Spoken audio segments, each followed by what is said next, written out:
Yeah. Assalamu alaikum everyone. We the team of Let's Rise is here. मैं और हारून हम दोनों और एक अमेजिंग टॉपिक और अमेजिंग गेस्ट स्पीकर के साथ हमेशा की तरह जो उनका नाम है निदा शाहिद। और पहले मैं उनके बारे में थोड़ा सा आप लोगों को बताती चलूँ कि Nida Shahid is a trainer and parents counsellor. She is a mother of two beautiful kids.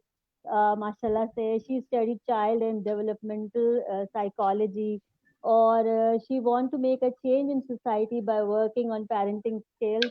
और माशाल्लाह से और उनका जो है फॉलोइंग द मोटिव, जो वो मोटिव जिस चीज़ पे वो करती है, वो कहती है better childhood gives better person in society as childhood impact the whole life, जो कि बहुत सही बात है. और माशाल्लाह से she believes in empowerment of women and being a strong independent individual serving actively in society to benefit the world around अस.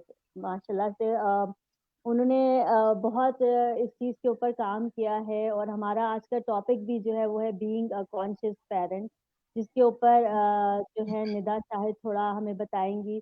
तो निदा, ओवर टू यू. पहले तो आप हमें थोड़ा सा इसके बारे में बताएं कि कॉन्शियस पेरेंटिंग से क्या आपकी मतलब how can you define conscious parenting basically, सबसे पहले. ओके, अस्सलाम वालेकुम ऑल जो भी हमें सुन रहे हैं.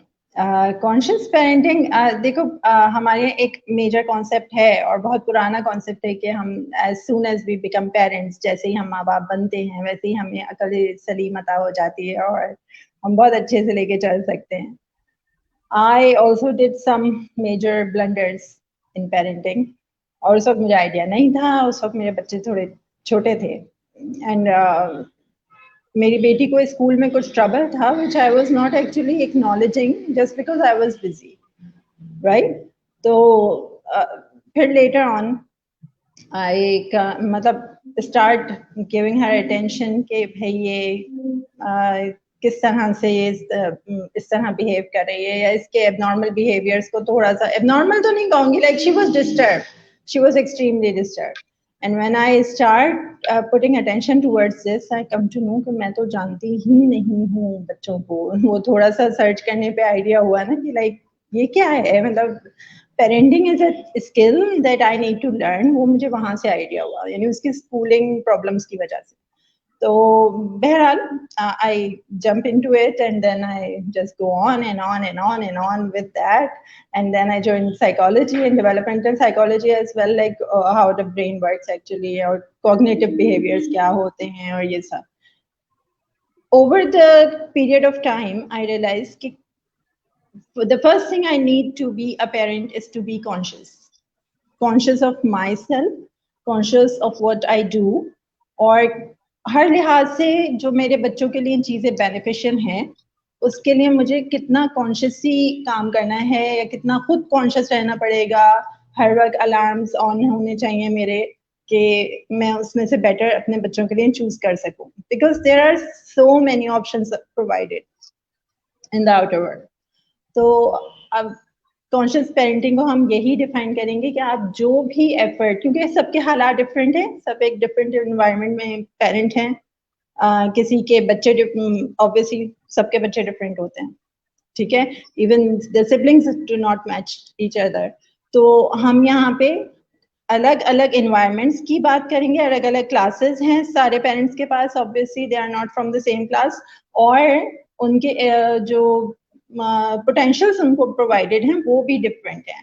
तो अपने अपने सिनेरियो में how can they be conscious, वो बेटर ऑप्शंस चूज करें, अपने आप से मुखलिस रहें, अपने बच्चों के साथ मुखलिस रहें. और उसके लिए बहुत ज़रूरी है कि हम जो कोई भी डिसीजन लेने जा रहे हैं, that's on the conscious note. That is what I call conscious parenting. With that अपने बच्चों को एक कंप्लीट अलग इंसान समझना बहुत ज़रूरी है. They are not our property. हम लोग बहुत बड़ी मेजर मिस्टेक करते हैं कि उनको अपनी प्रॉपर्टी समझ के बड़ा कर रहे होते हैं, इन्वेस्टमेंट कर रहे होते हैं, तो डिमांड्स भी रखते हैं, which is actually not good. Absolutely, That बिल्कुल is what I call it. बोल रही हो तुम, क्योंकि मुझे लगता है कि हमारी सोसाइटी में लोगों को पेरेंट्स को लगता है कि वी ओन द किड. और हमें ये Yeah. उनको समझाने की बहुत जरूरत है कि पैदा जरूर किया है हमने, लेकिन we don't own the kid. तो We don't. नहीं, अच्छा, okay.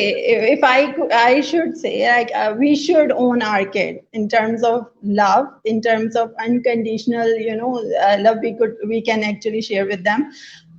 We should own them, right? लेकिन उन पे अथॉरिटी जमाना और उनसे वो काम लेना जो कि आप नहीं कर सके थे, like this is not fair at all with a person who has his individual personality. वो बच्चे अपने एक शख्सियत लेके बड़े हो रहे हैं. ठीक है, वो आपके साथ बड़े हो रहे हैं, लेकिन उनकी अपनी भी एक शख्सियत है, उनकी अपनी भी कुछ चॉइसेस हैं लाइफ के लिए, उनकी अपनी क्रिएटिविटी स्किल्स हैं, उनका अपना कॉन्फिडेंस है लाइफ में आगे बढ़ने का. Like why do you kill all that? मुझे इन चीजों से थोड़ी सी शिकायत है. और ये क्योंकि हम इन बच्चों को इस बात की स्पेस नहीं देते कि भाई तुम तो मेरे ख्वाब पूरे करने आए हो दुनिया में, it's your responsibility to make me happy, तो वो थोड़ा सा गड़बड़ सी हो जाती है कुछ ना. That is the thing actually. जी हाँ. अच्छा Nida, I strongly agree to your जो आपने कमेंट्स दिए हैं कि सिबलिंग्स भी आपस में मैच नहीं करती. मैं बल्कि आपको ये भी एग्जांपल दे सकता हूँ कि मेरा एक जुड़वा भाई है, ठीक है ना, आई हैव अ ट्विन. तो हमारी पर्सनैलिटीज में जमीन आसमान का फर्क है, मतलब सिंस बर्थ. तो सिबलिंग्स तो फिर भी थोड़ा वेरी करता है, लेकिन हम ट्विन्स होने के बावजूद हमारी पर्सनैलिटीज में इतना फर्क है. तो उसके हर बच्चा अलग होता है. सही कह रही हैं. Each and every individual is different. It's because their brain develops differently. Na? They do not share the same brains. Even the twins do not share the same brains. So obviously, where there is a different brain and heart, then different personalities are there. बिल्कुल बिल्कुल सही, बिल्कुल सही बात है, क्योंकि हर बच्चा अलग होता है. और इसी तरीके से, और मेरे ख्याल से इसीलिए पेरेंट्स को कॉन्शियस होना पेरेंटिंग में बहुत जरूरी है. क्योंकि हम ये समझते हैं कि बस वो अक्सर लोग की जैसे हम खुद भी ये बोलते हैं, जैसे हमारा पहला बेबी होता है तो सब ये कहते हैं पहले बच्चे पे तवज्जो बहुत दे दिया, अब दूसरा तीसरा जो है ना वो पल जाएगा खुद ही. बहुत दूसरे में इनफैक्ट हम थक जाते हैं. हम थक जाते हैं, हम अपने आप से थक जाते हैं, हम बच्चों से थक जाते हैं, पहले बच्चे से थक जाते हैं. तो हम कुछ भी अच्छा नहीं कर रहे होते. तो ये चीज बहुत हम लोगों को ये कंसिडर करनी चाहिए. As being a parent we should always know कि हर बच्चे की कितनी डिफरेंट कैपेसिटी और कैपेबिलिटी है अंडरस्टैंडिंग की. लाइक अब आपने इस फील्ड में आई है निदा, तो आप कुछ इसी तरीके की सोच लेके आई होंगी, राइट? लाइक के आप थोड़ा सा हमारे ऑडियंस को बताएं कि आपने ये फील्ड ली क्यों, मतलब why you choose conscious parenting और ये डेवलपमेंट और माइंड से रिलेटेड. किस चीज ने आपको इस चीज में आने के लिए फैसिनेट किया, या आपके क्या वो थे, थोड़ा सा इसके बारे में भी थोड़ा बताएं हमें. सदफ, इसमें तो मैं ये कहूंगी, देखें सबसे पहले तो ये कि हमारा देखें कॉन्शियसनेस का ऑपोजिट क्या होगा? इग्नोरेंस. ठीक है ना. हमारा एक बहुत इग्नोरेंट किस्म का एटीट्यूड है अपने बच्चों की तरफ. मेजॉरिटी ऑफ द टाइम्स खासतौर पे मिलेनियल पेरेंट्स जो इस वक्त मुझे सुन रहे हैं, उन सब के लिए कोई इस बात का बहुत अच्छी तरह आइडिया होगा कि अगर हमें स्कूल में कभी कोई प्रॉब्लम हुई है, बाहर कोई प्रॉब्लम हुई है, रिश्तेदारों से कोई प्रॉब्लम हुई है और हमने शेयर किया अपने पेरेंट्स से, तो majority of the time I am so sorry to our parents, क्योंकि ये सब जगह कॉमन था उस जमाने में और शायद अभी भी कई कई जगह पे कॉमन है. लेकिन हम सुनते थे कि भाई ऐसा तो होता है, इसको तो जाने दो, मतलब ये चीजें तो है ना, इग्नोर करो, चलने दो जैसे चल रहा है. स्कूल में कोई इशू है तो स्कूल जाके पेरेंट्स बात जरूर करते हैं, लेकिन but they keep their kids sending school के नहीं जाना तो है. देखो ये तो बाज़ औक़ात ये सुनने में आता है भाई ये तो बहाने कर रहा है, इसको तो रोज कोई ड्रामा होता है. बच्चा कंप्लेन कर रहा है कि मुझे पेट में दर्द है, वो बहाना भी अगर झूठा भी बना रहा है तो आप इसको एक्चुअली एक्नॉलेज तो करो कि भाई क्यों बना रहा है. रीजन तो होगा कोई, क्यों वो जाना नहीं चाहता उस एनवायरनमेंट में. कभी आप सर्च डाउन करने की कोशिश करें. ये थोड़ी सी गलती मुझसे भी शुरू में हुई, but later when I try to find it out तो बहुत सारी चीजें निकल के आई सामने के भाई, and then I start taking it down कि नहीं ये इश्यूज हैं क्यों. When other kids are comfortable, then why not my kid is comfortable? Yes. जब आप इसको थोड़े सा एक्नॉलेज करना शुरू करते हैं ना, इग्नोरेंस से निकल के, तो फिर चीजें समझ में आना शुरू होती हैं. And that's the reason I take this down कि ये भाई है क्या और क्यों ये चीजें सामने आती हैं, और why if my kid is facing this thing and my other kid is not facing this thing, like why there is a difference? They are from the same environment, they are from the same mothers, from same father. Why do they have different experiences? That actually makes me you know to learn कि भाई ये क्या है, developmental science है क्या actually. Right. So that was the reason. अच्छा, इसी में मैं ये भी पूछना चाहूंगी लाइक हमारे ऑडियंस के लिए कि जैसे हस्बैंड एंड वाइफ का रोल जब हम बात करते हैं पेरेंटिंग की, तो हमारे यहाँ एक ये भी एक मिसकंसेप्शन, एक वो है ना कि बस माँ की परवरिश, बस माँ ने पालना है, तो एक ये चीज, तो इफ वो कॉन्शियस पेरेंटिंग की बात है, तो पेरेंटिंग में हस्बैंड वाइफ दोनों का रोल, मतलब फादर एंड मदर का रोल जो होता है, तो उस तरह से आप किस तरीके से उसको डिफाइन करेंगी when it comes to conscious parenting, दोनों के किस when it comes to conscious parenting, husband and wife, when they get married and after that if they decide to have a baby, पहली बात तो ये कि पाकिस्तान में डिसीजन लिया नहीं जाता, बल्कि शादी के दूसरे दिन से लाइक स्टार्ट्स द क्वेश्चंस के भाई कब होंगे बच्चे, कब होंगे, क्यों नहीं हो रहा. It's not a conscious decision that they take, if I'm not wrong. बस हो जाता है बच्चा, मतलब लाइक कोई कॉन्शियस एफर्ट मुझे नजर नहीं आती. कॉन्शियस पेरेंटिंग मीन्स कि आप जब बच्चे पैदा करने जा रहे हैं, then it's a total 20 years project ahead, 20-25 years project ahead of you. उसके लिए आप मेंटली प्रिपेयर हों, आपको अपनी कुछ चीजें छोड़नी पड़ेंगी, कुछ चीजों पे सेक्रीफाई भी करना पड़ेगा, आपको इन्वेस्टमेंट में थोड़े से चेंजेस करने पड़ेंगे, आपको अपने टाइम कंजम्पशन को देखना पड़ेगा कि like where do I consume my most of the time, और बहुत सारी चीजें इसी तरह की जो हम अपने कोर्सेज में कवर करवाते हैं कि भाई कॉन्शियस डिसीजन में और अचानक हो जाने वाले डिसीजंस में और चीजों में बहुत फर्क होता है. अगर आप कॉन्शियसली एक बच्चे को अपनी जिंदगी में लाने जा रहे हैं, then be prepared for the next 25 years that you have to give your total attention and time. Again, यहाँ पे मैं ये बात नहीं करी कि कॉन्शियस होने का मतलब ये कि आप 24 घंटे अलर्ट रहेंगे और जी जिंदगी मुसीबत में आ गई और समथिंग लाइक दैट, ऐसा कुछ नहीं हो रहा. इट्स जस्ट कि एक आपके जहन में एक बात हमेशा रहेगी कि हाँ भाई मैंने कॉन्शियसली अपनी औलाद को एक्सेप्ट किया है अपनी लाइफ में, so I am going to do everything. वहां पे फिर क्या होता है कि कंप्लेंट्स खत्म हो जाती है. When you make the conscious decisions then there are no complaints. मैं थकी हुई हूँ, इसने तो मुझे थका दिया है, बच्चे क्या हो गए, जिंदगी अजाब में आ गई है, 24 घंटे काम बढ़ गया है, ये सब उस वक्त हो रहा होता है when you are not consciously ready. Alright. And obviously जब आप डिसीजन ले रहे होते हैं इस बात का, तो उससे पहले आप तमाम मेजरमेंट्स उसके करके रखते हैं, तमाम तरह के मेजर्स ले रहे होते हैं जिंदगी में कि मुझे ये भी करना है, ये चीज इस वक्त से पहले तैयार होनी चाहिए बच्चे के लिए, और so many things around. तो कॉन्शियस डिसीजन और अचानक हो जाने वाली चीज का डिफरेंस समझना बहुत जरूरी है. बिल्कुल बिल्कुल सही कह रही है. हारून, आप कोई सवाल करने चाहते हैं? हाँ, अच्छा नेता, आप जो है माशाल्लाह से आप पेरेंट्स को भी काउंसिल करती हैं, ठीक है ना, तो आपने बहुत ज्यादा केसेस देखे होंगे अपने सामने. So share one case जिससे हम majority of the parents will relate to कि बच्चा कुछ कह रहा था, माँ बाप कुछ समझ रहे थे, और जब पता लगा तो बात कुछ और थी, और फिर वो मामला किस तरफ हुआ. तो share any one case you think will relate to most of viewers. Okay.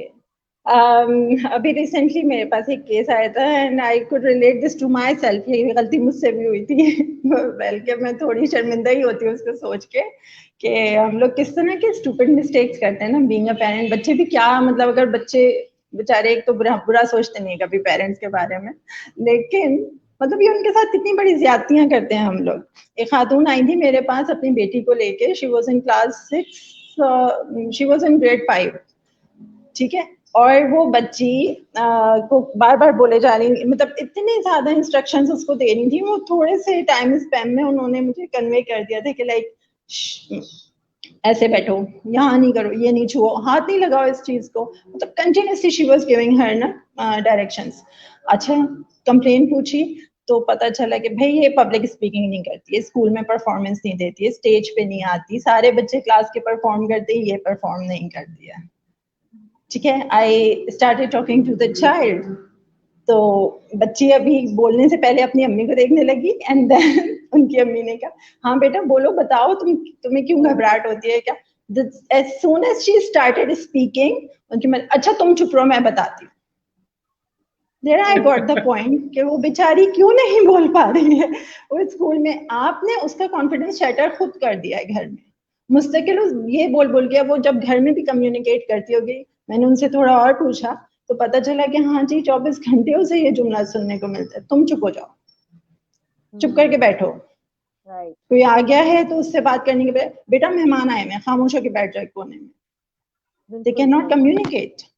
When there is a communicational gap, then obviously there is a confidence difference as well we can see around in our kids. और निदा ये हर किसी ने ये mistake की है, जो तुम relate कर रही हो ना अपने आप से, ये मेरे ख्याल से हर पेरेंट ने ये मिस्टेक की है अनकॉन्शियसली।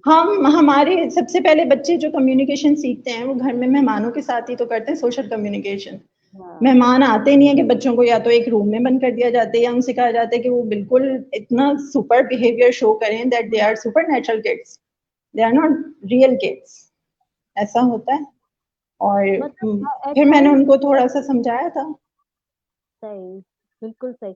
लाइक एट टाइम्स मुझे ऐसा लगता है कि हम खुद ही बच्चों को पहले रोबोट सा बना देते हैं, बनाते हैं।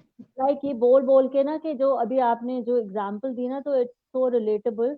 हमारे यहाँ जो होता है वो ये कि हम खुद इतना उनको डिक्टेट कर रहे होते हैं, और फिर दूसरी तरफ हम एक्सपेक्ट कर रहे होते हैं कि वो कुछ बहुत ही अमेजिंग था, कुछ अलग था, वो हमें करके दिखाएं, स्कूल में भी अच्छे वो करें। तो वो फिर मेरे ख्याल से बच्चे कंफ्यूजन का भी शिकार हो जाते हैं, क्योंकि हम इतना बीइंग अ पेरेंट अनकॉन्शियसली बहुत चीजें उनको दे देते हैं इस तरह से। तो बिल्कुल। और अब ये चीज नुकसान कहाँ देती है, देखें बच्चे, आप खुद भी कंफ्यूज हों अगर किसी मामले में, तो हम कोई अच्छे डिसीजंस नहीं लेते, अपने ऊपर रख के सोचते हैं हम इस बात को कि हम जब कंफ्यूज होते हैं तो हम अच्छी डिसीजन मेकिंग नहीं कर रहे होते। Through out 10 years you keep saying your child के बेटा खामोश हो जाओ, तुम मत बोलो, तुम्हें नहीं पता, तुम्हें अभी समझ नहीं है इन बातों की, उनको कोई डिसीजन नहीं लेने देते। एंड देन भी कंप्लेन कि इसकी, जब वो बड़े हो जाते हैं अपनी लाइफ में, तो हम कहते हैं कि इसकी तो डिसीजन मेकिंग है ही खराब, इसकी तो जीरो डिसीजन मेकिंग है, ये तो ढंग से कोई फैसला कर ही नहीं सकता जिंदगी में। क्यों नहीं कर सकता? क्योंकि पूरी जिंदगी आपने उसके जहन में एक जुमला डाला है, तुम खामोश हो जाओ, तुम्हारा बोलना जरूरी नहीं है, आपका डिसीजन इंपॉर्टेंट नहीं है मेरी लाइफ में। आप पूरे जिंदगी आइडिया कन्वे करते हैं बच्चे को, एंड देन यू कंप्लेन। सो मेरे मोटिव में ये बात बहुत मैंने साफ साफ कही भी है कि भाई चाइल्डहुड जो है वो बेसिकली पूरी उनकी पर्सनालिटी को बना रही होती है। So please be conscious.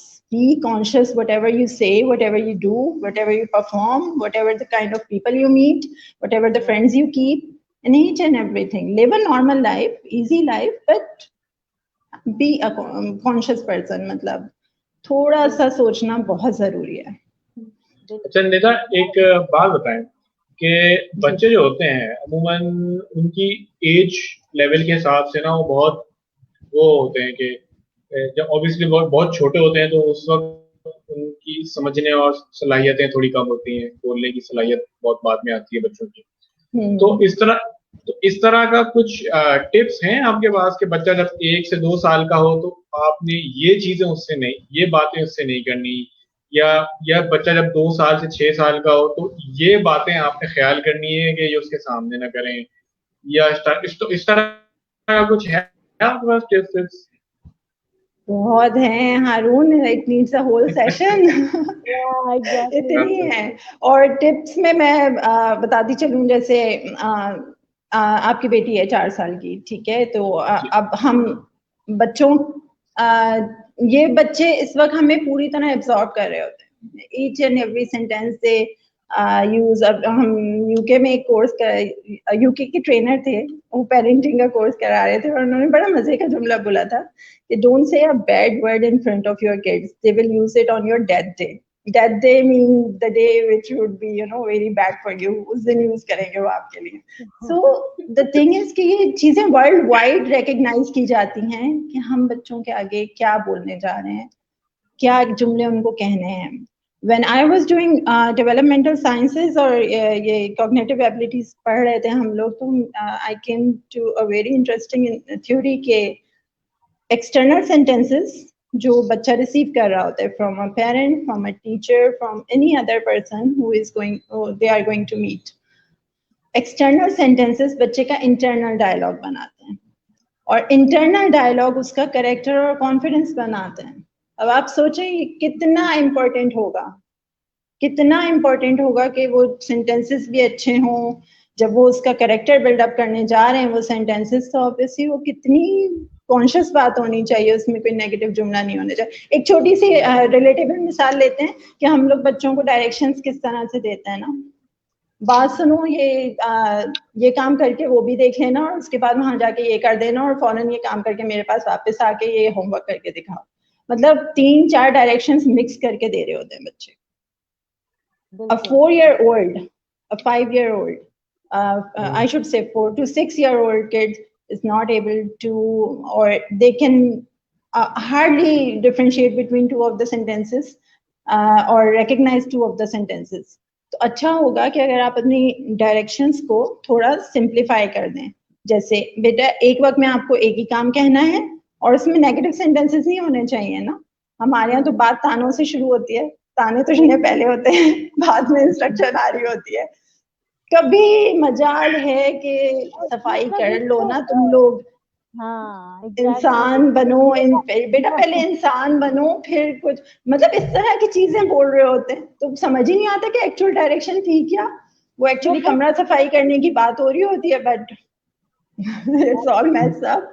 बिल्कुल। और फिर बच्चे से शिकायत होती है कि कुछ करता नहीं है, तो वो बेचारा तो कुछ उसी करता नहीं तरीके है। में होता है कि वो माँ ने या बाप ने इतनी सारे टॉन्ट्स के साथ उसको इतनी चीजें बोल दी हैं और साथ में उसको डायरेक्शन भी दिया और बोला ये भी काम करो ये भी करो, तो वो बेचारा वो उसी में अभी वो उन जुमलों का ही गम मना रहा होता है और वो जो एक्चुअल डायरेक्शन मिली होती है ना कि ये काम करना है, उसको भूल जाता है। तो फिर उसके ऊपर लापरवाही का इल्जाम लग चुका होता है और उसके कैरेक्टर की मजीद असैसिनेशन हो रही होती है। बताती हूँ, लाइक मैंने एक देखा इस तरह से कि एक मैंने बच्ची का ये भी, उनकी मदर इसी तरीके से उनको ना टॉन्ट कर करके यही बहुत सारी, तो जो काम वो उसको एक्चुअली बोला था ना, तो जब सारी बात टॉन्ट हो गया, बात होगी, सब हो गया, आखिर में उस बच्ची ने पूछा अच्छा आपने मुझे काम क्या बोला था।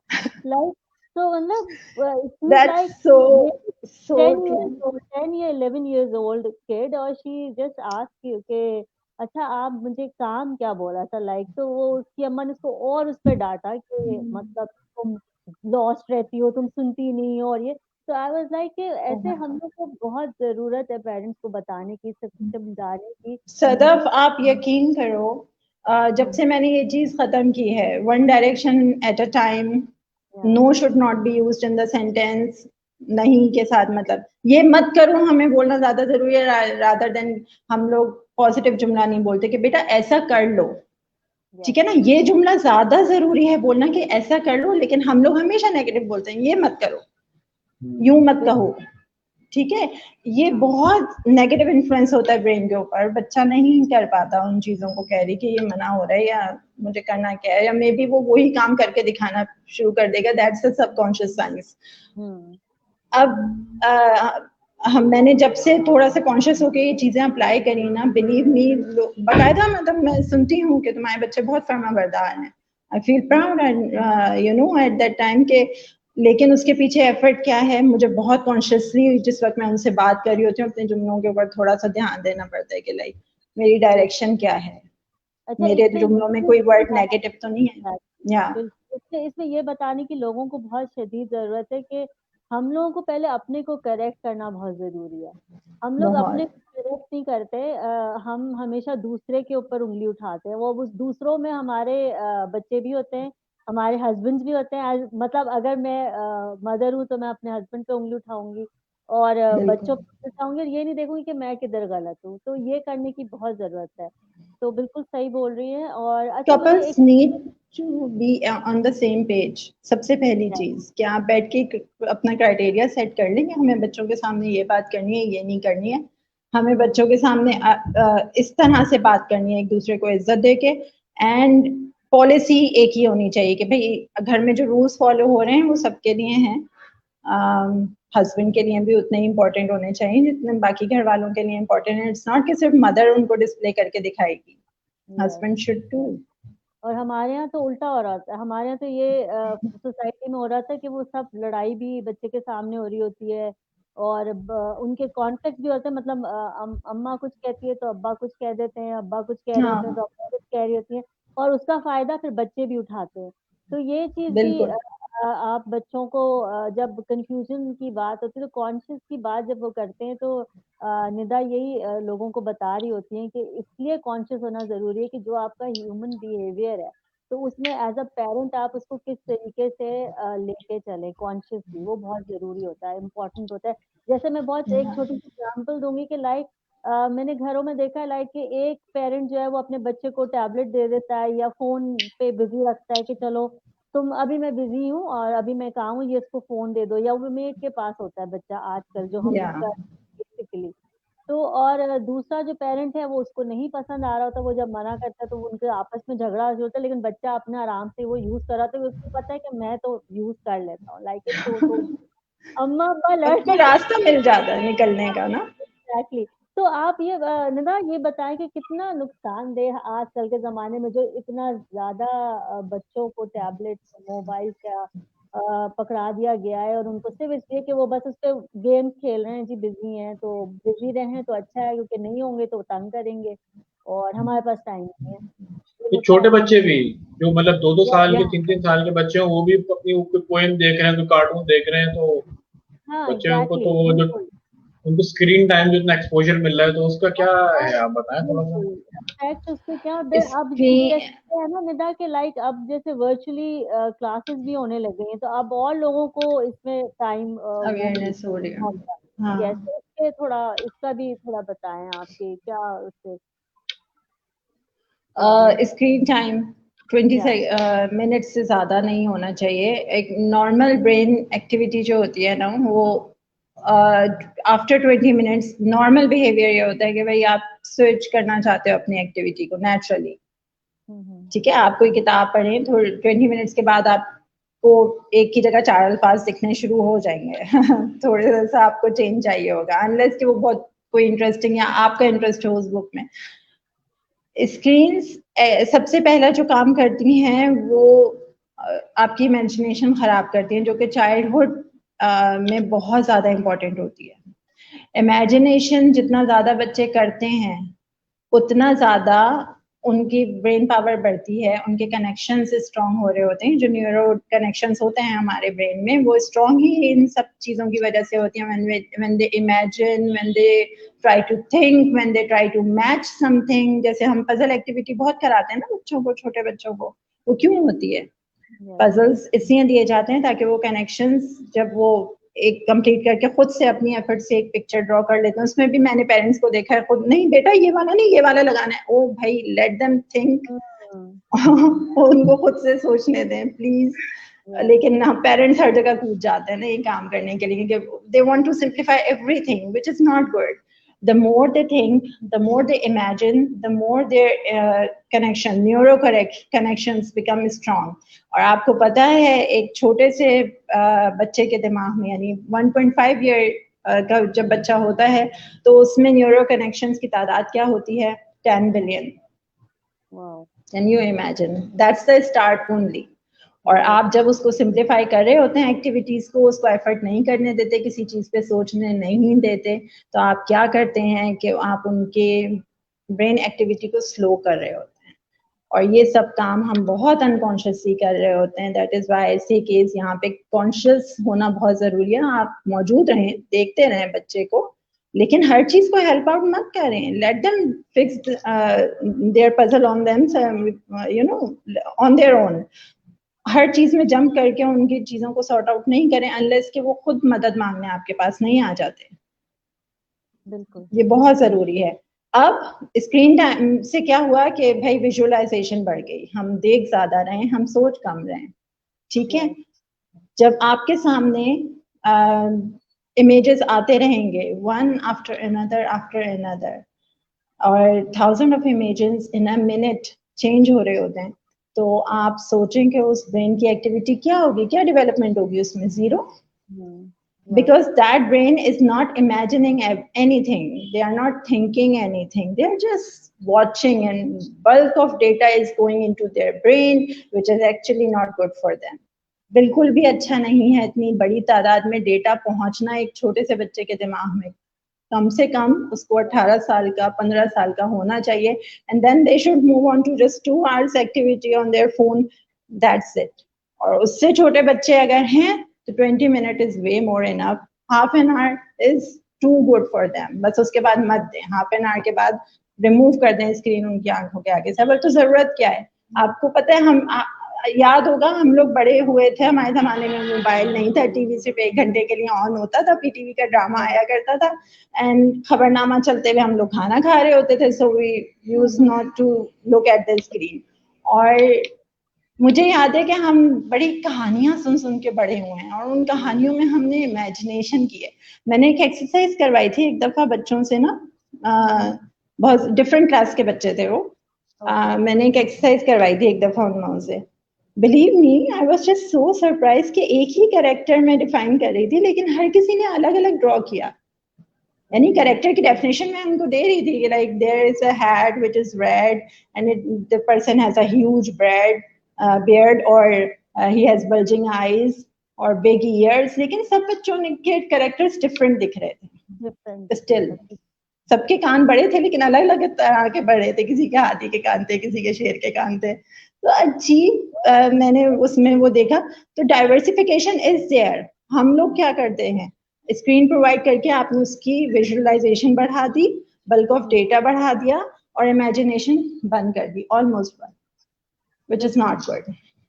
So I strictly ask parents कि भाई आपको कितना भी एफर्ट पुट करना पड़े, reduce the screen time.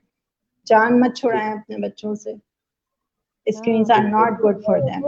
जो हो रहा है ना, डेटा जो जा रहा है, ओवरलोड जो चल रहा है, तो you can see like there is a number of cases increasing in autism spectrum disorders, ADHD. Hyper activity बेतहाशा पेरेंट्स कंप्लेन लेके आ रहे होते हैं, लाइक मेरा बच्चा तो बैठता ही नहीं है निचला, क्योंकि आप उसको इतना बड़ी अमाउंट में डेटा भर रहे हैं उसके दिमाग में नाश्ते के टाइम पे, और वो भी अनहेल्दी नाश्ते के साथ। तो जस्ट इमेजिन कि वो सब कहाँ जाएगा, वो इसी तरह बाहर निकलेगा ना उसके। वो क्या कहते, लैपटॉप्स और टैबलेट चार्ज हो जाते हैं रात में कि सुबह बच्चे को उठते ही फौरन पकड़ाना है कि बस वो उसमें बिजी हो जाए, तो ये बहुत गलत है। We need a simple life. Mothers demand the simple life. Simplicity चाहिए उन्हें, जीरो एफर्ट के साथ, जिसमें उन्हें मेहनत ना करनी पड़े। अच्छा, कुछ कमेंट्स आए हुए हैं, कुछ सवाल आए हुए हैं, वो लेते हैं जरा। बिल्कुल। तो सदफ आप वही कह रही थी? जी, मैं यही कह रही थी कि अब थोड़ा हम कमेंट्स की तरफ चलते हैं कि हमारे बिल्कुल। अच्छा, एक सवाल आया है, how to deal with parental guilt. मुझे भी बड़ा होता था पेरेंटिंग गिल्ट। मत लिया करें, खुश रहा करें, जितना आप खुश रहेंगे उतने बच्चे खुश रहेंगे, उतने हेल्दी बच्चे होंगे। आप खुश रहेंगे तो अच्छी और कॉन्शियस पेरेंटिंग करेंगे। कॉन्शियस होने के लिए हैप्पी होना बहुत जरूरी है। Have a happy healthy mind. Guilt ना करें, क्योंकि ये एक बहुत बड़ा, आप ऑलरेडी अपनी इतनी एफर्ट्स पुट कर रहे हैं, but I am sorry to say in a wrong direction. अपनी डायरेक्शन थोड़ी सी सही कर लें तो मे बी आपको बहुत हेल्प आउट होगी, आप इस गिल्ट से खुद ब खुद बाहर आ जाएंगे। Be happy. You are a good parent. Just think about yourself then. अच्छा, सना का सवाल है, how to deal with a child who starts hiding things from parents. चीजें छुपानी शुरू कर दी हैं क्योंकि पेरेंट्स या तो रिएक्ट इस तरह करते होंगे कि बच्चा वो रिएक्शन लेना नहीं चाहता होगा। हम छूटते के साथ बाज़ औक़ात ना बच्चों की बातों पे रिएक्ट करते हैं। हमें पता है, फॉर एग्जाम्पल मुझे पता लगा कि किसी ने आके बोला कि भाई इसने चोरी की है, एंड छूटते के साथ में बगैर इस बात का लिहाज करे कि the third person is standing there, I will start shouting on them. जहां बच्चे की सेल्फ स्टीम मुतासर होगी, उसकी सेल्फ रिस्पेक्ट को हर्ट किया जाएगा, वो चीजें छुपाएगा, लाजमी छुपाएगा। बी कॉन्शियस अबाउट कि आप किसी के सामने उसकी इंसल्ट ना करें। आपने सुन लिया, अच्छा भाई चोरी की है, ठीक है मैं बात कर लूंगी इससे, अभी आप जाएं अपना जो भी काम है या जो भी है, या उनसे जो भी डील करना है, कोई और बात करनी है वो शुरू करें। बच्चे से अकेले में बात करें, बेटा ये सही नहीं था, आपको ये नहीं करना था। वो भी उस वक्त भी बहुत आराम से, ऐसा नहीं कि उसकी सेल्फ रिस्पेक्ट को आप हर्ट करके करें। अगर आप उसे हर्ट करेंगे, अगर वो अपने बारे में बुरा सोचेगा, आपके किसी भी बुरे जुमले से वो अपने बारे में अच्छा नहीं सोचता, वो बुरा ही सोचता है, तो ऑब्वियसली वो फिर बुरे काम भी करेगा। उसने अपना कैरेक्टर बिल्ड कर लिया, ऐसा सोच लेगा वो। हालांकि कैरेक्टर सबके अच्छे होते हैं, सारे बच्चों के अच्छे होते हैं। It's our sentences which make them think bad about themselves. वो नहीं करना चाहिए। तो अगर आपका बच्चा छुपा रहा है तो थोड़ा सा अपने बिहेवियर पे लुक आफ्टर करें कि आप लोग क्या उसको इंसल्ट कर रहे हैं, इस तरह कहीं पब्लिक में इंसल्ट कर रहे हैं, या छूटे के साथ उसके ऊपर चीखना शुरू हो जाते हैं। अगर इनमें से कोई एक भी चीज हो रही है तो प्लीज स्टॉप दैट, वो भी छुपाना बंद कर देगा। अच्छा, मैंने ये नोट किया है निदा, बल्कि ऐसा भी है कि रात को बच्ची को सब उसके टूथब्रश करा के, उसको चेंज वेंज करा के, उसको सब हाथ पांव सब धुला के लिटा दिया सुलाने के लिए। फिर एकदम से ना वो उठ के बोलेगी कि मुझे ना उसको भूख लग रही है, ठीक है ना। तो इसमें फिर वो बेगम बोलेगी अभी सब तुम्हें करा के लिटा दिया, सो जाओ चलो। तो वो सो जाती, वो फिर डर के कि मामा डांटती हैं, ये वो सो गई। अच्छा, अब उसकी आदत है कि वो मुझसे जो है ना कि बाबा मुझे कहानी सुना दे सुना दे। फिर वो कहानी सुनते सुनते कान में बोलेगी बाबा एक सीक्रेट बताऊं। मैंने कहा बताओ। मुझे ना भूख लग रही है, कुछ ला देंगे। मैंने कहा अच्छा। तो इसलिए तो ये आपकी बात में एग्जैक्ट रिलेट कर रहा हूँ कि उसको पता है कि माँ से डांटेगी कि तुम्हें सब मैंने करा के लिटा दिया, तो बाप से कहा जा रहा है। का थोड़ा सा ये देखना होता है कि भाई आप अगर ज्यादा थकी हुई होंगी, आप ऑलरेडी किसी बात पे गुस्सा होंगी, आपके अपने हस्बैंड से कोई लड़ाई छड़ाई हुई है या किसी और की कोई बात बुरी लगी हुई है, आप खुद हर्ट हैं तो आप दूसरों को हर्ट करती रहेंगी, उसमें आपके बच्चे भी आ जाएंगे। मियाँ तो बेचारे आ ही जाते हैं, बच्चे भी आ जाते हैं उसमें।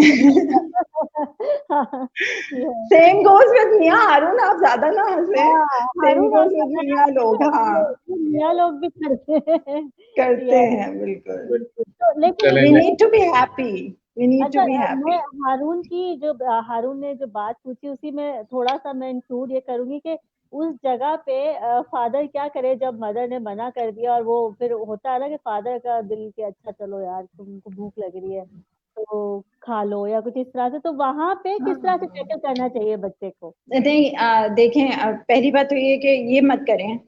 वहां पे फिर बच्चा ये कंसीव कर लेता है कि okay, if my father goes against my mother's will, तो फिर मैं भी किसी स्टेज पे उनके अगेंस्ट जा सकती हूँ। फिर वो आप दोनों के अगेंस्ट जाके दिखाएगी, उस वक्त आप क्या करेंगे? बिल्कुल। सो बेटर कि नहीं बेटा, हाँ माँ कुछ सोच के ऑब्वियसली कुछ उसकी डाइट शेड्यूल बना रही होगी या कुछ डील कर रही होगी, तो यू बेटर डिस्कस। और उसको भाई मम्मा की परमिशन बहुत जरूरी है, और अगर मम्मा को पता चले कि पापा ने कोई चीज बंद की हुई है तो शी शुड से कि भाई पापा ने मना किया है, पापा की परमिशन बहुत जरूरी है यहाँ पे। So things are there. बिल्कुल ठीक। ओके। ये सवाल है फैजान का, What's your say on binge eating in kids? ये I don't know binge eating क्या होता है, आपको क्या पता? Binge eating, yeah, binge eating. Yeah. It's a disaster. Stop that right away. मैं जो एक कॉमन बात अपने हर सेशन में मदर्स को कहती हूँ कि बच्चे का दिमाग आप उसके स्टमक से कंट्रोल कर लेते हैं बहुत आराम से। हम बड़ों के दिमाग का मतलब सिर्फ मियाँ के ही दिल का रास्ता वहां से नहीं है, बच्चों के दिमाग का रास्ता भी है। So please be conscious about the food you are providing. Bakery items बहुत ज्यादा अगर घर में आते हैं तो ना लें। सब्जियां ऑर्गेनिक लेने की कोशिश करें कि वो केमिकल प्रोडक्ट्स ना हो। हम लोगों के ये जो बिंज ईटिंग जैसे बर्गर्स और फ्राइज, बहुत ज़्यादा fries is not a good food. बेतहाशा किस्म के pizzas और there are various range of fast food available. सबसे पहले तो कोशिश करें कि घर की डाइट हो, घर का खाना बना हुआ खाना बच्चों को मिलता रहे, नाश्ता हेल्दी बनाएं, जौ का इस्तेमाल करें अपने नाश्तों में, ग्लूटेन फ्री करें थोड़ा सा खानों को। ऑलरेडी हम लोग वाइट पॉइजन पे बहुत ज़्यादा हैं, जिसमें नमक, मैदा और चीनी तीनों चीज़ें शामिल हैं। दीज आर 3 वाइट पॉइजन्स जो हम बहुत ज़्यादा कंज्यूम करते हैं अपनी लाइफ में। और मुझे बहुत टाइम लगा था, यकीन माने, हम लोग भी एक मतलब व्हेन मुझे नहीं आइडिया था कि फूड कितना इफेक्ट करता है हमारे सोचने के अंदाज पे। तब आई वाज अनकॉन्शियस मदर और मैं बहुत ज़्यादा पिज़्ज़ास भी कंज्यूम करती थी। और मुझे जब मैंने थोड़ा सा इन चीज़ों के बारे में जब पढ़ना शुरू किया था ना, आई कम टू रियलाइज कि मेरा बिहेवियर बड़ा ख़राब होता है पिज़्ज़ा खाने के आधे घंटे के बाद, बड़ा ख़राब होता है।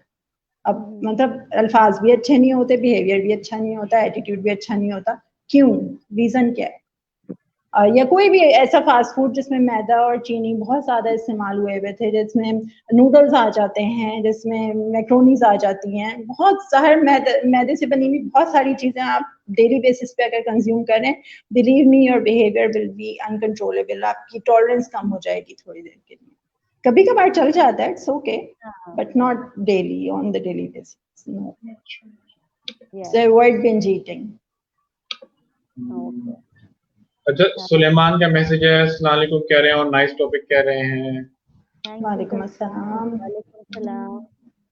अच्छा, मरियम का मैसेज है कि किस उम्र तक कॉन्शियस पेरेंटिंग करनी चाहिए? सारी उम्र। आप खुद अपने मामले में कॉन्शियस हो जाइए, बाकी सब कुछ होता रहेगा। पेरेंट तो आप हैं ही ना, तो वो तो आपकी जिंदगी का एक हिस्सा है। आप जब अपने मामले में कॉन्शियस हो जाएंगे, मैंने क्या बोलना है, क्या करना है, मैं एक अच्छा इंसान बन के रह रहा हूँ, नहीं रह रहा हूँ, तो आप सोचें, चीजें तो खुद ब खुद अच्छी होती चली जाएंगी। हमें अपने मामले में कॉन्शियस होना सबसे पहले स्टेज पे बहुत जरूरी है। बिल्कुल, जब आप बच्चे को ला रहे हो इस दुनिया में, तभी आप ये सोच ले कि अब से मुझे कॉन्शियस होना है हर डिसीजन को लेके। अच्छा, साइमा कह रही हैं अस्सलाम वालेकुम। वालेकुम सलाम। ठीक है, अच्छा कमेंट्स तो हमारे हो गए।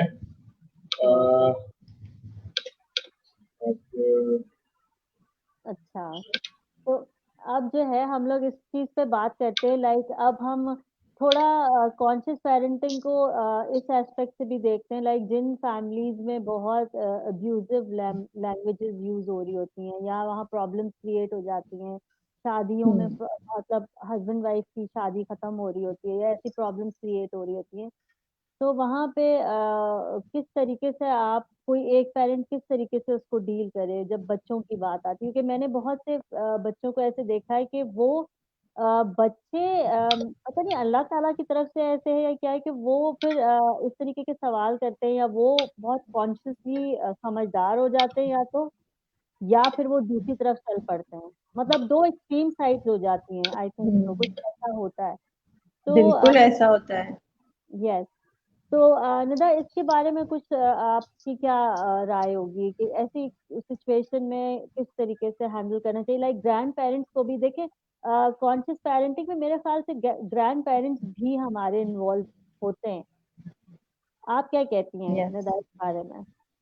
क्योंकि हमारे यहाँ क्योंकि ये है ना जॉइंट फैमिली सिस्टम और ग्रैंड पेरेंट्स साथ होते हैं, तो उनकी मतलब सारी फैमिली का अलग जो role when it comes to conscious parenting, तो सबका कुछ रोल इसमें हो रहा होता है कि उनको अवेयर होना चाहिए बच्चों को लेके कि बच्चे जब घर में है मौजूद, तो आप कितनी हद तक कैसे कॉन्शियस होना चाहिए आपको। इस पे अब हम थोड़ा-सा आप रोशनी डालें हल्की इस पे। मैं रोशनी तो डाल दूंगी, बट आई एम अफ्रेड कि मेरी बातें बहुत ज्यादा पसंद नहीं की जाएंगी, स्पेशली बाय ग्रैंड पेरेंट्स। तो लेकिन जो हाँ सही बात मैं बताऊं, जो मैंने फील करा है, initially I was in combined family and then later I got separated. Grand parents ये समझ रहे होते हैं कि मतलब उन्होंने क्योंकि एक वाइड रेंज बच्चों की बड़ी कर दी होती है, तो उनको लगता है like they know everything. So if a newcomer is asking them कि भाई ये आप ये नहीं कह सकते बच्चे को या ये नहीं कहें, जो कि अव्वल तो इस तरह कहना नहीं चाहिए, क्योंकि किसी एक जगह वो एक्सपीरियंस में हमसे आगे हैं, उनको पता है कुछ चीज़ों का, तभी वो कुछ अथॉरिटी ले रहे होते हैं। लेकिन फिर भी ये तो ऑब्वियस है कि हमें नेगेटिव लैंग्वेज यूज नहीं करनी है, उसमें चाहे गालम गलोच हो, उसमें चाहे ताने तुशने हो, उसमें चाहे कोई भी बैड वर्ड्स यूज हो रहे हो, ये नहीं होना चाहिए। एक हेल्दी इन्वायरमेंट में तो नहीं होना चाहिए, हैप्पी होम्स में नहीं होना चाहिए। तो इस चीज को तो अवॉइड करना ग्रैंड पेरेंट्स को लाजमी है। दूसरा के ग्रैंड पेरेंट्स ने जिस दौर में बच्चे बड़े करे थे दैट वाज डिफरेंट। आज जिस सिनेरियो से हम लोग गुजर रहे हैं या आज के पेरेंट्स गुजर रहे हैं दैट इज डिफरेंट। उस वक्त की डिमांड्स कुछ अलग थी, आज की डिमांड्स कुछ अलग हैं। उस वक्त बच्चे सोशल बहुत होते थे तो उनकी बहुत सारी तरबियत बाहर हो जाती थी, यानी टीचर्स, मोहल्ले में कोई बड़ा है तो उसकी भी सुनी जाती थी। आज तो खड़े हो जाते हैं ना कहने के भी आप होते कौन है हमारे मामले में बोलने वाले। तो अब बच्चों के पास, और सबसे बड़ी बात कि अब सिक्योरिटी इश्यूज बहुत हैं, एज यू कैन सी के मतलब बहुत इनसिक्योर एनवायरनमेंट हो गया हमारा। तो बच्चे ज्यादातर आइसोलेटेड होते हैं, वो बाहर नहीं जा सकते, वो पड़ोस में नहीं जा सकते, वो पार्क्स में अकेले नहीं खेल सकते। पेरेंट्स और some caretaker have to be on their head all the time। ऐसा नहीं होता कि वो किसी इंडिविजुअल लेवल पे सोशल स्किल्स में इन्वॉल्व हो रहे हो। मैंने नहीं देखा, अब इतना कॉमन नहीं है। इनफैक्ट के किसी स्ट्रेंजर से बात कर रहे हो तो भी पेरेंट्स बहुत डांटते हैं बच्चे को कि क्या जरूरत थी, क्यों बात कर रहे थे। और वो ठीक है कि हमें एक सेफ्टी मेजर बनाने की जरूरत है, बट ये सब सोशल स्किल्स में आ जाता है। यहाँ उनकी इंटेलेक्चुअल ग्रोथ हो रही होती है जो कि अब नहीं है। ठीक है, उसमें अगर घर में भी ये एनवायरनमेंट होगा कि आप सब एक दूसरे से लड़ रहे हो, नेगेटिव लैंग्वेजेस में बात हो रही हो, गलत जुमले इस्तेमाल किए जा रहे हो, तो आप सोच सकते हैं कि 7 साल का या 6 साल का होते ही वो बच्चा आपको किस किस्म की लैंग्वेज देना शुरू कर देगा रिप्लाई में। तो फिर उसकी कंप्लेन ना करें, क्योंकि आप अगर इस मामले में कॉन्शियस नहीं है तो that's your mistake, you need to be conscious with that. तो ये बात बैठ के अपने बड़ों से या तो डिस्कस कर लें, टॉक्स बहुत होनी चाहिए घरों में, मैं कहती हूँ डिस्कशंस करा करें। बच्चे को बच्चा समझने की गलती ना करें, 4 साल के बाद उसे डिस्कशंस में इन्वॉल्व करें, और हेल्दी डिस्कशंस में। मैं ये नहीं कह रही कि घर के वो वाले मसले जिसमें तलाकों के जिक्र हैं और चीटिंग्स के तस्करे हैं, प्लीज उनमें ना इन्वॉल्व करें, वो बातें अकेले में करें, लेकिन हेल्दी डिस्कशंस कल्केट करें। मतलब फॉर एग्जाम्पल के हम एनवायरनमेंट को हेल्दी कैसे बना सकते हैं। शॉपर्स बाहर, remember Sadaf we were discussing, shoppers बाहर फेंकने चाहिए कि नहीं फेंकने चाहिए, कैसा खाना अच्छा होता है हेल्थ के लिए। इन सारे डिस्कशंस को अपने घर में कल्केट करें, और बैठ के बड़े भी बात करें, बच्चे भी बात करें। बच्चों से ज्यादा छोटा बना के और चू चू चू चू ये सब नहीं करना चाहिए। Like this is not good. वो मुझे तो लगता है वो देखते होंगे कि यार इनको क्या हो गया, मतलब अच्छा खासा बोलते बोलते अचानक कुछ अजीब सा एब्सर्ड बिहेव करने लगे। भाई ये नहीं, बच्चे अब नहीं इन चीजों में नहीं चाहिए उनको ये सब। उनसे आप जितना अर्ली बड़ा बना के अच्छे चीजों के ऊपर बात करेंगे, बेशक वो आपकी लैंग्वेज सिंपल हो, सेंटेंसेस सिंपल हो, लेकिन उनसे बात करें। जितना आप बातें करेंगे उतनी उनकी मेंटल ग्रोथ अच्छी होगी। लाइक ये छोटी छोटी चीजें भी अगर हम ये कंप्लेन करते हैं ना कि जैसे अभी आपने बोला सिक्योरिटी इश्यूज है, तो हम घर में बच्चों के साथ गार्डनिंग कर सकते हैं, प्लांट्स लगा सकते हैं। Yes. उस तरह से बच्चों की बड़ी जबरदस्त डेवलपमेंट होती है, और ये हमें सोचना चाहिए कि आप सतत ये देखिए कि बच्चे इन्वॉल्व होना चाहते हैं कुकिंग के अंदर। फादर अगर कुछ कर रहे हैं तो वो फौरन से भाग के उसमें इन्वॉल्व होना चाहते हैं, लेकिन हमेशा उनको हटा दिया जाता है ना कि नहीं तुम मत करो, ये मैस होगा, मुझे ज्यादा काम करना पड़ जाएगा, मैं जल्दी से किचन बस वाइंड अप करके बाहर निकल जाऊं, मुझे मैस ना देखना पड़े। तो ये चीजें तो फिर लर्निंग रोक देती है ना। Where there is learning there is mess, there is a lot of mess. तो उसके लिए तैयार रहें, तैयार करें खुद को। इतनी अच्छी चीज एक जगह पढ़ी थी कि जो बच्चा बोर होता है तो उसकी उतनी मेंटल ग्रोथ बढ़ रही होती है, क्योंकि वो ढूंढ रहा होता है चीज करने के लिए। तो वो बच्चे को बोर होने दें। हर वक्त आप बच्चे को ये इस परेशानी में नहीं रहे कि अच्छा इसको मैंने ये टैबलेट दूं, मैं ये करूं, या मैं इसको किसी तरीके से बिजी कर दूं कि ये मुझे तंग ना करे। थोड़ा सा छोड़ दें और मेरे ख्याल से बोर होने दें उसको, डिसीजन मेकिंग में उसको इतना ब्रीदिंग स्पेस दें कि वो डिसीजन थोड़े से ले सके। और आप लोग भी, मेरे ख्याल से ना ये होना चाहिए, ये एक्टिविटीज घर में होना बहुत जरूरी है, बहुत जरूरी है। इसीलिए कॉन्शियस होके हम लोग को ये सारी एक्टिविटीज इसमें करनी चाहिए। अच्छा हारून, हमारे पास और कोई कमेंट्स हैं? कमेंट, अच्छा कमेंट मैं भी लेता हूँ एक, शायद बस एक यही था। सलाम कह रही हैं आपको साइमा। वालेकुम सलाम। वालेकुम सलाम।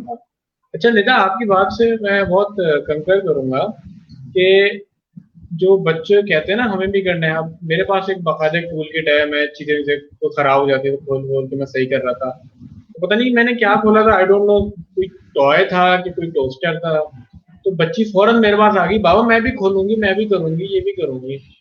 तो मैंने कहा अच्छा चलो ये स्क्रू ड्राइवर लो, आप भी करो।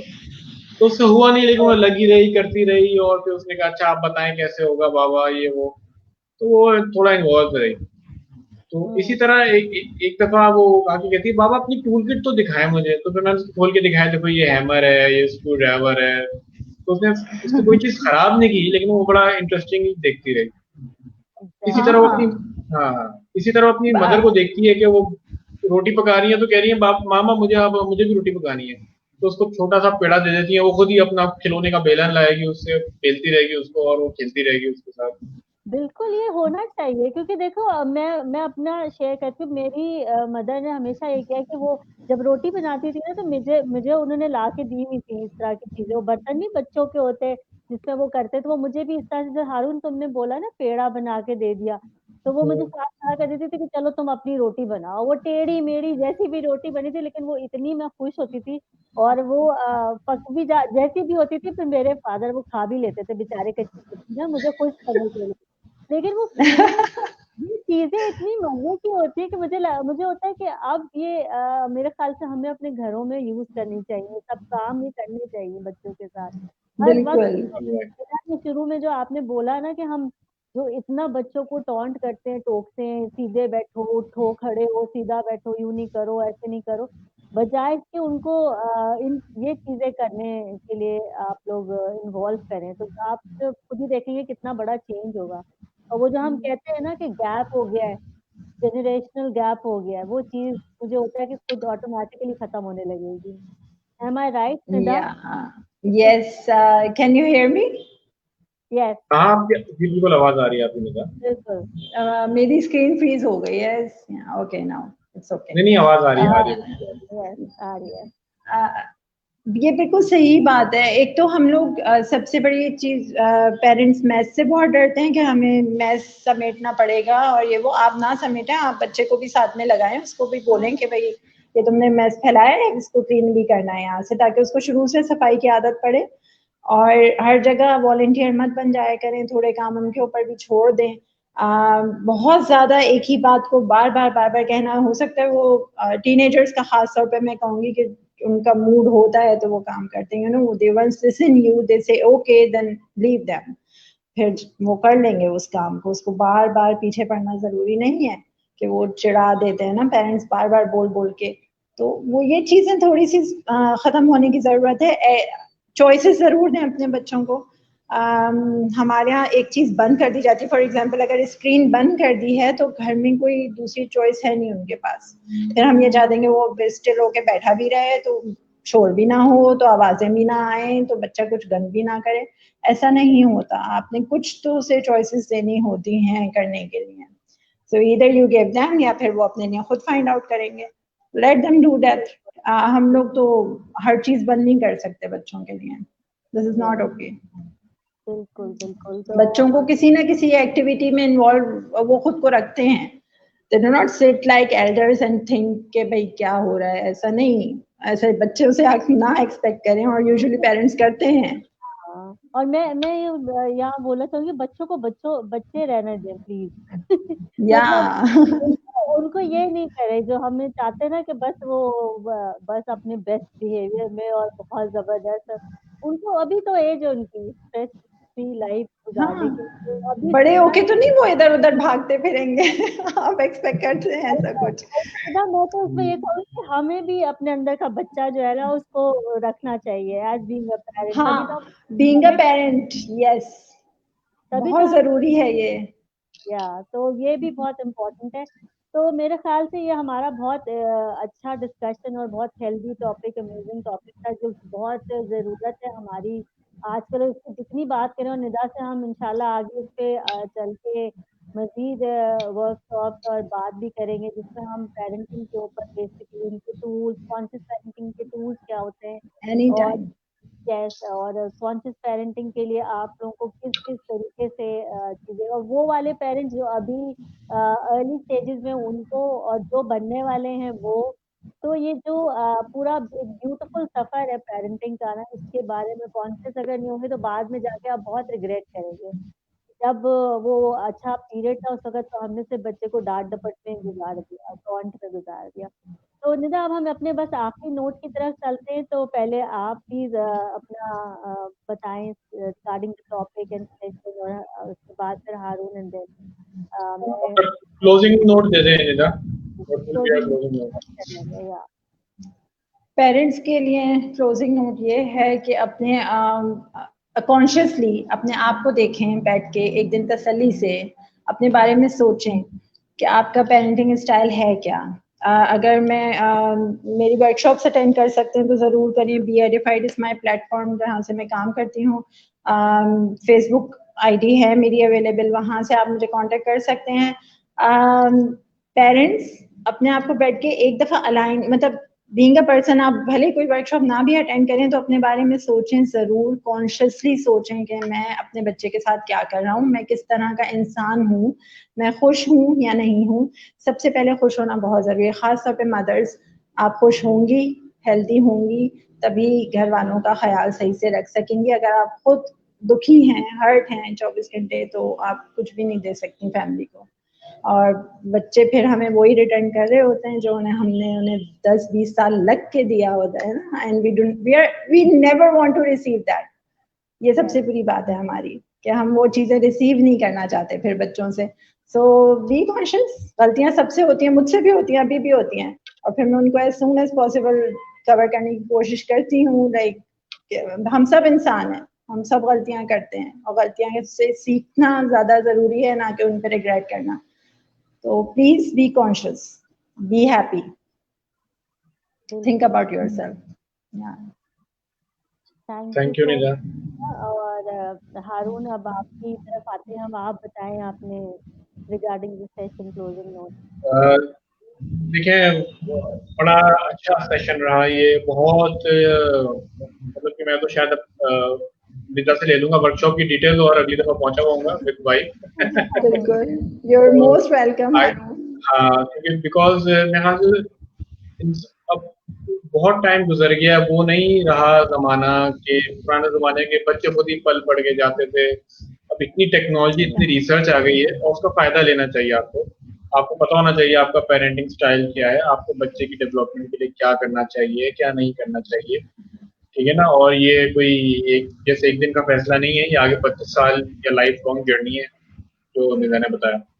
So very healthy discussion and very fruitful, और आई एम श्योर कि One हमारे more thing, viewers. Harun, I would like to add कि अब ये क्योंकि इतना लंबा प्रोजेक्ट होता है तो उसमें स्ट्रेसफुल बिहेवियर नहीं चलेगा। अगर आप इस बात का स्ट्रेस ले लेंगे कि लाइक इतना लंबा प्रोजेक्ट और मैं अपनी जिंदगी को कंज्यूम करने जा रहा हूँ, लाइक नो, बी रिलैक्स। इसमें बहुत सारी फैसिलिटीज और फ्लेक्सिबिलिटीज हैं।